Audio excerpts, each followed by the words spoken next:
And you actually want to get all those hits to stack up even more all defense down, plus more damage. Oh, that was really nice. So that was a really sick combo. He sort of bounced in and bounced out. Hey guys, what's up? Welcome back to the channel. It's Cynicalex, and this is Blade's new uniform first look. We're rocking Nick Fury's lead and support, as well as Phil Coulson's lead, support, passive, and CTP of Insight, in addition to his combo with, or his team up with Nick Fury for an additional, oh, we procced on the wrong skill there, for the additional attack bonus. Now, Blade is pretty interesting. We're going to proc on 5 here, which is pretty good. We're going to stack up the all defense down. And then we're going to try to proc on 4. 4 is going to actually give us the best damage. We're actually procking on 5 here again. But the good thing about Blade is you sort of have 2 options. You can proc on 4 or 5 for maximum damage. And the other nice thing about Blade, at least playstyle-wise, is that you get 2 skills with high survivability. You get the 5th skill and the 3rd skill. And then you get 2 skills that have identical all defense down. Both 5 and 2 have identical all defense down. So what that means is you don't have to worry about which skill you do first. You don't have to do any sort of micromanagement of the skills when you're sort of doing the rotation. So there we procced on 5. Here we're going to try to proc on 4. And then the other good thing, well, the bad thing here is that not only is he a bit too slow to outrun, wow, he's a bit too slow to outrun the spears, so you absolutely have to look for that. That was kind of embarrassing. And then the other problem is that his damage takes a huge hit, you know, when Proxima does the frenzy buff, which means that theoretically his damage is not going to be fantastic for things like GBR, squad battle, where you can't rely on all defense down as a mechanic because it doesn't affect the bosses. So that's a bit of a bummer. It does limit the places where you can use Blade, but here's the thing. We have gotten so used to these kinds of reworks that we're not even fazed by them anymore, but this is obviously a fantastic rework. Blade wasn't even smelling stage 10 Proxima, and now he's able to solo stage 60 with, as you will see, a very free-to-play friendly build. Now we're having a bit of difficulty proccing on 4. We literally keep missing it every single time, but there we go. The only frustrating thing there is that we can't cancel 5 easily, and so like all of his, well, okay, we're gonna have to switch here. Yeah, so the interesting thing here for Blade is that you can cancel his 5th skill and get the hits at the end, but you probably don't want to. Okay, so I'll show you what I mean. We're gonna do 5, and then we're gonna immediately cancel into 3, and then go into 4. And you're going to see the hits from 5, there they are, and they actually apply all defense down, right? So you can technically just cancel 5 right away and then go into 4, and then the all defense down will stack up later on, but you probably don't want to do that. 5 actually has a lot of hits, and you actually want to get all those hits to stack up even more all defense down, plus more damage. Oh, that was really nice. So that was a really sick combo. He sort of bounced in and bounced out. There we were able to skip her doing the spears at all. Well, not for long. Not for long. She's gonna do them again here.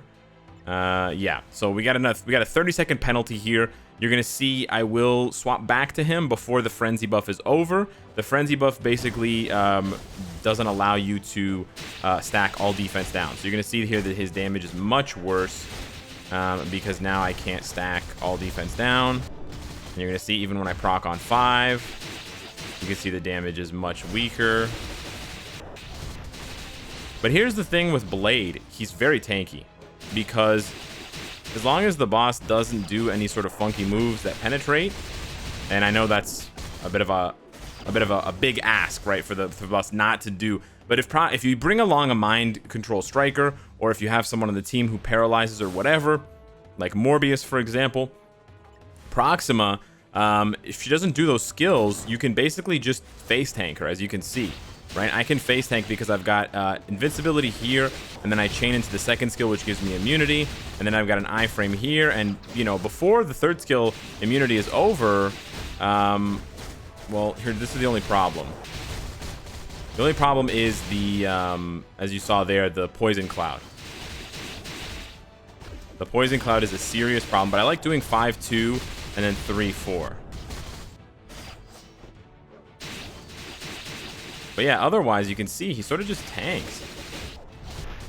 He face tanks really well. But I have to switch here because otherwise... Oh, he just... Okay, he didn't die. But it's tough, right? But stage 60, he can 100% do it. It's a huge upgrade for Blade. There's just nothing about him that makes him super meta. One thing I haven't checked yet that I can check now, here is his striker ability. And I believe he would be here in the recovery rate portion. So Morbius does his fourth skill, which does provide 2 seconds of paralysis. That's nice. And then Morbius, or not Morbius, sorry, Blade... There, he does his fourth skill, so that's not very good. I was hoping Blade would do 5 or 2 because those skills have all defense down, but he does not. There's Morbius with the T-pose. So let's go over Blade and what makes him so good. So I've got a level 64 Blade. I've got 21,600 physical attack with no leadership or anything like that, and then we got low physical and energy defense, and then 27,000 HP. The HP is actually not bad. He may be good for PvP content outside of timeline battle, like Alliance Conquest, especially because you could use his leadership and try to sneak in some heals and stuff like that, because that's what his leadership does. Unfortunately, they didn't buff his leadership, so that's sort of the big downside, or the big sort of letdown of this uniform. As you can see from the Uru, it's very straightforward. I did give him some expensive 6-star physical attack because I like Blade, but those are just 4 Uru. Everything else is either 5-star, 4-star, or 3-star. That's right, that light blue is actually 3-star. So the 6-star and the 3-star really balances out to being like both 5-star or 1 5-star, 1 4-star, something like that. So it's actually not that expensive. You can see I haven't built up any of his gears because I'm still saving all of my resources for this clown here, trying to get him to tier 3, and I'm still not there. So yeah, not doing anything for Blade, and I've got this roll to ignore defense. And then we've got all the skills that matter leveled up. You need to level up 3 and 5 for sure. And then you may want to level up 2. But the rest of the build here, rank 1. We've got stage 7 Overdrive. I would definitely recommend Power of Angry Hulk because he needs attack speed. You can see he's got long animations on most of his skills. Now you can cancel 5 and get the hits, but you don't want to. So for that reason, you're going to want fast attack speed to get through all the animations. And then I was rocking a 40% crit damage, 140 proc. So by no means is that the highest he can go. If you were to give him like a CTP of energy to synergize that chain hit damage, right? You could get like 20 or 30% chain hit damage to stack with that 15. You could get a lot of chain hit damage. That would really help him out because he can stack up like 40, 50 hits with just a couple of combo strikes. And then as far as the skills go, the reason why he's so good is because you can see 6 seconds of invincibility here with minus 50 all defense down. Unfortunately, the stun and the chance to miss and the bleed don't work in World Boss, but it would make him a very, very, very strong Shadowland character because he can apply all of those abilities to Shadowland, which means that like the enemy just has 0 chance of ever, like 4-second stun is insanely long stun. And then his third skill gives you super armor, 50% all defense, which is not bad for PvP because it's super armor and immunity, which means that he won't get guard broken because he'll have the super armor, which is really nice. And then he can't get the immunity stripped. So that's really, really nice, unless, I guess, incapacitation. But he also has a 20% all attack buff, which is not bad. That is a bit of a buff for him, but you don't really notice it too much. The burn damage is okay, but really you're using that for the additional 5 seconds of immunity. So 5 seconds of immunity here and 6 seconds of invincibility here means that he has 11 seconds, which is huge. And then he's got an iframe on 4 there. The other thing to note, again, this is not proven, but we're gonna have to test it later, but he may be a good budget option for ABX. Now, when I say budget option, he's still compared to Moon Knight because Moon Knight uniform costs the same as Blade's uniform, and he has all of the same abilities, right? Moon Knight has silence here, he's got paralyzed there, and he's got burn there. So he's got all 3 abilities. just to be clear here, Blade does too. So Blade has, let's see, he's got Burn there on 3. He's got Silence on 4. And, okay, he doesn't have Paralysis, dang it. But he has Silence. He doesn't have Paralysis. Why doesn't Blade have Paralysis? Oh, well, Marvel Future Fight. Oh, well. So, yeah, never mind. For ABX, I was gonna try to make a case for Blade, but no, for ABX, even if you're a low-spending player and you just want to get your 600K and get out, Moon Knight is better. So that's really the problem with, or that's really going to be the downside of Blade, is that he's good, and this is a humongous rework for Blade. This is a humongous rework for Blade. Like, let me just remind you how bad this character is. We're gonna go down to half. We're gonna go down to stage 30. We're not even gonna go to the same stage, okay? I just want to remind you how god awful this character was. Okay? This is a rogue level rework for Blade. The issue is, if you're not a Blade fan, there's no reason to buy this uniform. There's no content where you need Blade, right? And he doesn't do anything spectacular that you're gonna need him for. Now, he doesn't have any iframes here with his old uniform, so I basically have zero way of protecting myself. I'm gonna do some damage here, try to proc, try to dodge, and I'm dead. Okay, so I just need you to understand where Blade has come from. He was literally among the top 10 worst characters in the game. Top 10 worst characters. And now he is above useful. He can do a stage 50, 60 world boss for you. He could probably go even higher with strikers. I did try White Fox's lead to give him -70 all defense down, but I really didn't notice a big bump in his damage. So I don't think that he benefits a lot from that, because he misses the leadership that buffs his actual attack stat. So maybe if I could get his attack stat higher, like closer to 30,000, then maybe I could use White Fox. But without that, with a lower physical attack stat, he really needs the leadership to bump up his damage. And so the -50 ends up being better for him than the -70 with lower attack.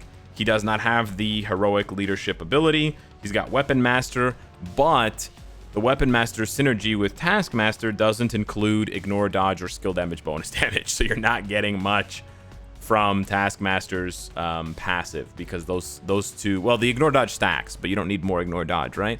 The skill damage bonus damage unfortunately does not stack.